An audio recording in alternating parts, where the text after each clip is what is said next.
Is there an easy way to tell who is a genuine saintly person, by Krishna's mercy?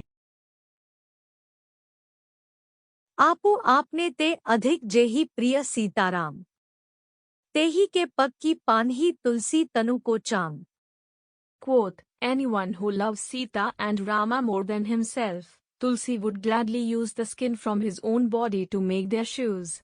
Dohavali, 59. I know it is not the best practice to be scouring the web for such information, but sometimes I cannot help it. I am always shocked at the information I find. There was such volume at first that I thought for sure someone was making everything up. It seemed that one spiritual leader after another, within the Bhakti Yoga tradition, had skeletons in their closet. They had done the most abominable things. I don't even want to mention them, lest people be forced to contemplate the horrors that the victims went through. I am fortunate in that I am generally on the outside. I have no standing within the society. I remain on the periphery, where I observe from a distance. There was never a personal relationship, and so I never suffered a crisis of faith. I had not surrendered everything to these leaders, so there was nothing lost for me in learning of their character flaws. I didn't really need to research this information, either. Digging up the dirt only supported my intuition. I could tell that there was something off with these people. Just an overall sense of arrogance. They give the aura of looking down at others. I still respect these leaders. I still appreciate the sacrifices they have made for helping others to find the light of devotional service. It's just that I never viewed them to be infallible or on some super elevated status. The thing is, many people did. Their faith was shattered as a result of learning these indiscretions. In many cases, they were forced to choose another spiritual leader from a limited list provided to them. These were the orders from the institution. Otherwise, the disciples would lose their standing in society. Their library card, so to speak, would be marked as expired. Any person with half a brain understands that you cannot force a relationship with a guru. It is a deeply personal matter. What I want to know is how to help others.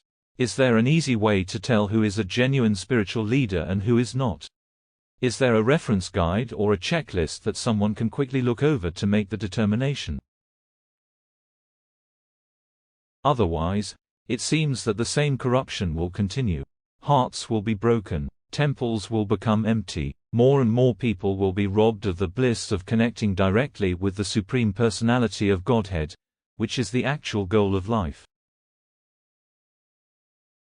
One approach is to use the assessment method applied to parenting. To take care of someone new to the world is not easy. No matter how many books you read and how much instruction others give to you, no two children are alike. This means that the experience of being a parent is always unique. It has challenges that never end. It is one difficulty after another. You are dealing with another independent living entity, after all. They cannot be forced to behave a certain way. They can be given direction. They can be shown the way based on behavior. They can be given an example to follow, to take advantage of the truth known to the wise.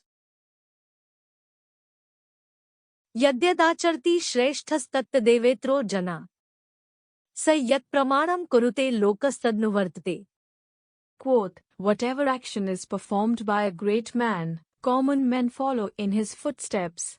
And whatever standards he sets by exemplary acts, all the world pursues. Lord Krishna, Bhagavad-gita, 3.21. A common way to judge a good parent is to see what exactly they want for their children. If they are interested in sacrificing to the level of wanting the children to exceed expectations in happiness and joy, then there is a loving relationship.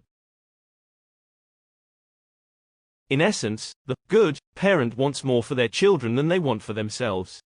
If the parent is highly acclaimed in a particular field, they will not be upset if their child surpasses them within that field. The parent will not be jealous. They will not be miserly in sharing the glory. The extent of that love might touch the limit of willingness to sacrifice everything. If I lost everything today, I wouldn't mind. As long as my child has everything. As long as they are happy. I want them to do better than me. I am proud of what I have accomplished. I worked hard. I sacrificed. I want my child to work even harder. I want them to do even better, because I know they can. That will give me the most happiness. In a similar manner, the elevated saintly person has plenty of accomplishments to their name. If they are prominent within the community, perhaps they have led large gatherings to glorify the Supreme Lord. They may have authored many books, opened many temples, and trained many followers in the disciplic succession, sampradaya. Still, there is no jealousy. There is no miserliness. They want that others reach an even higher level. The saint does not think as highly of themselves as others do. They are humble in the true sense. They understand that the strength in man is due to Vishnu, and so any accomplishments have that same strength as the foundation.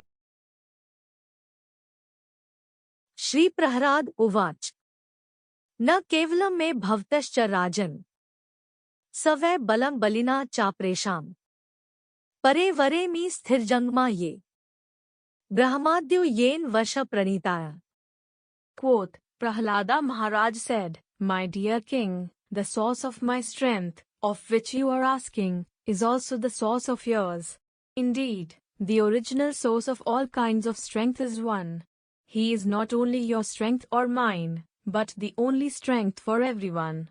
Without him, no one can get any strength. Whether moving or not moving, superior or inferior, everyone, including Lord Brahma, is controlled by the strength of the Supreme Personality of Godhead.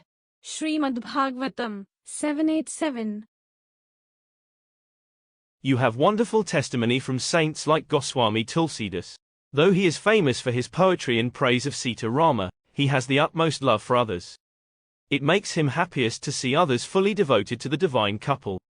He is willing to sacrifice his skin to be used as the shoes for such servants.